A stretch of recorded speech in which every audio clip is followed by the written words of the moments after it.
Ternyata ada unsur cinta bertepuk sebelah tangan yang menyebabkan kerajaan Medang Kamolan hancur luluh lantak oleh kerajaan Luaram dengan rajanya Sri Aji Worawari. Lalu siapa Sri Aji Worawari ini dan bagaimana kiprahnya sampai dia bisa menjatuhkan atau meruntuhkan kerajaan terkuat di tanah Jawa pada saat itu?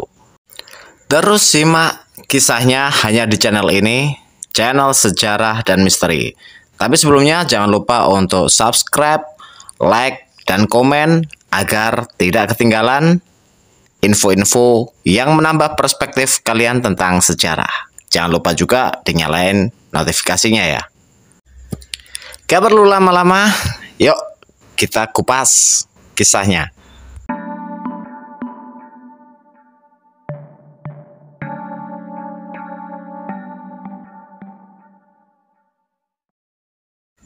Halo sahabat sejarah dan misteri, kali ini kita akan membahas tentang kerajaan Luaram dan rajanya Sri Aji Worawari.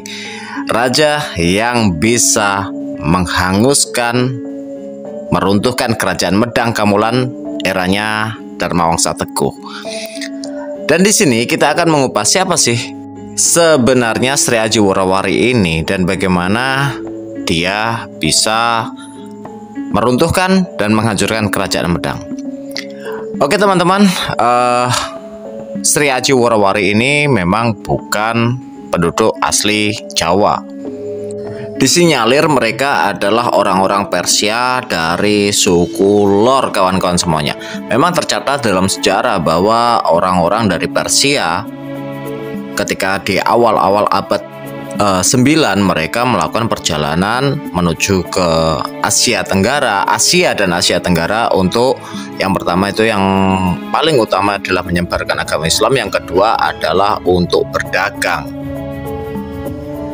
Ya, tercatat suku-suku dari Persia yang mendarat di Nusantara itu ada 3. Yang pertama adalah suku Sabankarah yang ada di Sumatera.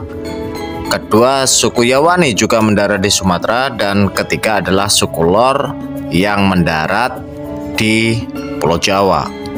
Dan di era Makutawangsa-Wardana mereka diterima dengan sukacita, dengan tangan terbuka oleh Makutawangsa-Wardana dan berguna untuk kerajaan Medang karena pandangan mereka tentang perdagangan dan militer itu sangat diperlukan oleh kerajaan Medang yang pada saat itu hanya berorientasi pada wilayah-wilayah pedalaman. Orang-orang dari suku Lor ini diterima dan diberikan tempat khusus oleh Makutawangsa-Wardana di utara Sungai Bengawan Solo.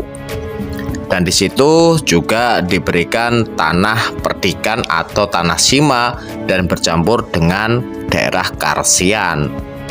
Setelah Makutawangsa-Wardana ini mangkat dan digantikan oleh Dharmawangsa Teguh, pengaruh orang-orang suku Lor ini semakin kuat. Ide-idenya dan keilmuannya tentang memperkuat ekonomi dan militer sangat dibutuhkan oleh kerajaan Medang yang pada saat itu berambisi untuk menguasai perekonomian di Nusantara. Dan dimungkinkan atas pengaruh orang-orang suku Lor inilah kerajaan Medang menjalin kerjasama dengan kerajaan-kerajaan di Cina, teman-teman semuanya. Menarik pedagang-pedagang di Cina untuk berdagang di Medang. Bukan hanya di Sriwijaya, tapi juga merambah di kerajaan Medang. Maka dari itulah kerajaan Medang menjadi pusat perdagangan internasional pada kala itu. Singkat kata, setelah dirasa cukup, Dharmawangsa Teguh berencana untuk melakukan agresi militer ke Sriwijaya setelah melihat alutsistanya mumpuni, tuntaranya mumpuni, dan logistiknya pun berlimpah. Medang menyerbu ke Sriwijaya. Dan pada abad 9 itu Sriwijaya memang berhasil ditaklukkan oleh Medang dan sekutunya, ya termasuk kerajaan Luaram ini, teman-teman semuanya. Walaupun hanya sebentar sebelum kerajaan Sriwijaya memukul mundur pasukan Medang kembali. Dengan dipukul mundurnya pasukan Medang oleh kerajaan Sriwijaya tidak membuat Raja Dharmawangsa Teguh ini patah arang. Dan dia berencana bersekutu oleh kerajaan Bali, yang mana pada saat itu adiknya Mahendradatta menjadi istri Raja Bali, yaitu Raja Udayana. Dan dia berencana menikahkan putrinya dengan anak dari Raja Udayana itu yang bernama Erlangga. Dan disinilah disinyalir ada kekecewaan dari kerajaan Luaram. Lalu Sri Aji Worawari berusaha untuk mencegah penyatuan dua kekuatan oleh dua kerajaan itu dengan meminang putri dari Dharmawangsa Teguh. Namun apa mau dikata, lamaran dari Raja Luaram yaitu Sri Aji Worawari ini ternyata ditolak oleh Raja Dharmawangsa Teguh, dan Dharmawangsa Teguh ini tetap kekeh untuk menikahkan putrinya dengan Erlangga. Mungkin Dharmawangsa Teguh memikirkan bahwa terah atau darah keluarga harus tetap pure orang-orang Nusantara. Ini baru sekedar prediksi ya, sekedar prediksi. Dan penolakan inilah yang menyebabkan Raja Worawari, Sri Aji Worawari ini ya sedikit galau, kecewa. Karena mungkin pada saat itu Sri Aji Worawari berpikir dengan menikahi putri Dharmawangsa Teguh, kelak dia akan menjadi penguasa penerus kerajaan Medang ketika Dharmawangsa Teguh itu turun tahta. Drama penolakan cinta dari Sri Aji Worawari inilah yang menyebabkan dia berbalik arah untuk mendukung Sriwijaya. Dan tentu saja Sriwijaya itu menerima dengan tangan terbuka oleh dukungan kerajaan yang paling dipercaya oleh kerajaan Medang, kawan-kawan semuanya. Disusunlah rencana untuk penyerangan balasan oleh Sriwijaya dan dibantu oleh kerajaan Luaram. Dan sampailah momen itu tiba pada saat upacara pernikahan antara putri Dharmawangsa Teguh yang sampai saat ini belum diketahui ya siapa namanya, karena belum ada prasasti yang menyatakan nama putri Dharmawangsa Teguh yang akan dinikahi Erlangga itu. Dan disitulah terjadi penyerangan besar-besaran oleh kerajaan Luaram beserta sekutunya yaitu Sriwijaya, dan berhasil menghanguskan, meruntuhkan kejayaan kerajaan Medang Kamulan. Dan disinyalir pada saat itu semua anggota keluarga dari kerajaan Medang habis, termasuk kemungkinan adalah Raja Udayana, karena pada saat itu di waktu yang bersamaan atau hampir berdekatan terjadi pergantian kepemimpinan di kerajaan Bali.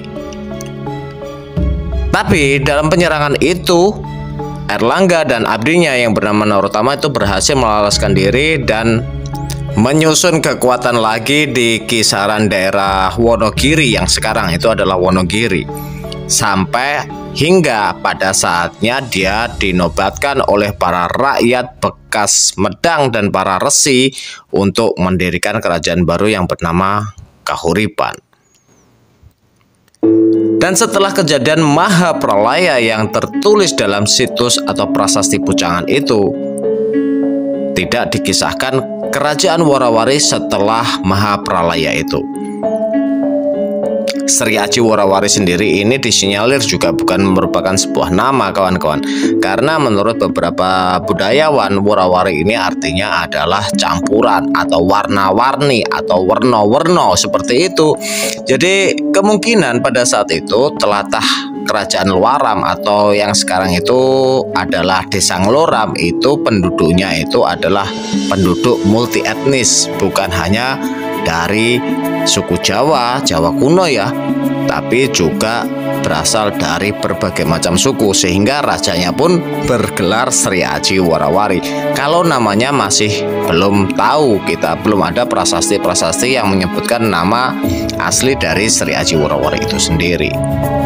Lalu bagaimana dengan Airlangga yang lolos dari penyergapan dan Mahapralaya itu, Airlangga kemudian mendirikan kerajaan yang bernama Kahuripan.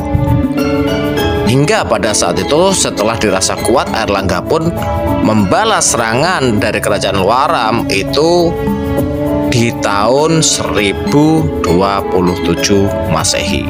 Serangan balasan dari Airlangga ini pun sukses menghancurkan kerajaan Luaram. Dan menurut masyarakat sekitar situs bahwa Sri Aji Warawari ini pun melarikan diri dari kerajaan Luaram dan hingga akhirnya wafat dikuburkan di daerah Tegal. Orang-orang kerajaan Luaram itu pun juga banyak yang eksodus, kawan-kawan semuanya. Eksodus ke pesisir selatan Pulau Jawa. Makanya disinyalir beberapa tempat yang berada di pesisir selatan Pulau Jawa ini namanya agak-agak mirip seperti Leran, di Gresik atau di Kudus dan lain sebagainya. Itu terindikasi bahwa mereka adalah orang-orang yang eksodus dari kerajaan Luaram yang diserbu oleh Airlangga. Kalau memang skenario yang seperti itu, maka sedikit terkuak kenapa di daerah Leran itu ada makam Islam kuno di abad 10 Masehi yang bertuliskan nisannya itu adalah Fatimah binti Maimun.